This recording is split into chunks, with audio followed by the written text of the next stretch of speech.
Teka muna mga kapatid, magnilay muna tayo. Sa Ebanghelyo ngayon, nagkawatak-watak ang mga tao sa kanilang pananaw kay Jesus. May mga naniwala na siya ang Mesiyas, ngunit may iba namang nagsabi, mula ba sa Galilea ang Mesiyas? Dahil sa kanilang inaasahan kung paano dapat kumilos ang Diyos, hindi nila nakita ang katotohanan. Ito ay maahalin tulad sa kasaysayan ng selyo sa sulat, ang stamp.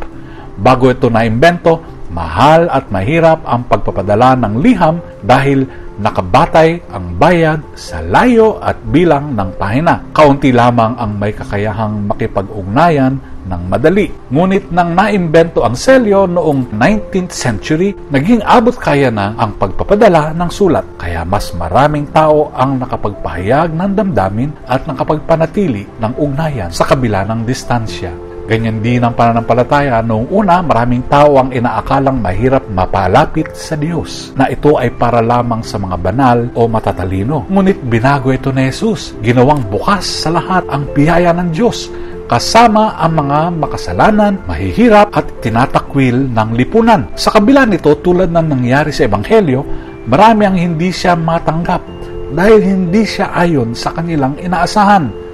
Madalas, iba ang paraan ng Diyos kaysa sa ating iniisip. Ngunit, ang kanyang paanyaya ay bukas para sa lahat.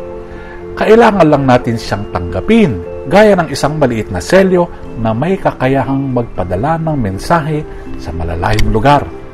Panginoon, turuan mo kaming tanggapin ka ng buo, nagtitiwala na ikaw ang nag-uugnay sa amin sa Ama. Amen.